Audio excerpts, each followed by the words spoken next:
You know, in a lot of civil engineering, we're doing a lot of math. And I think that's something I really enjoyed about this class is that, you know, it's not just learning the concepts and putting them into number practice, but it's actually, you know, looking at the bigger picture and what it's affecting.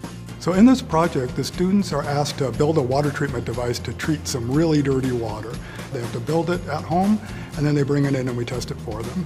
I've always been a visual learner, so being able to see something instead of just in writing, it definitely helps me understand and grasp the concepts better. The course is basically a history of Buffalo, New York's African American community.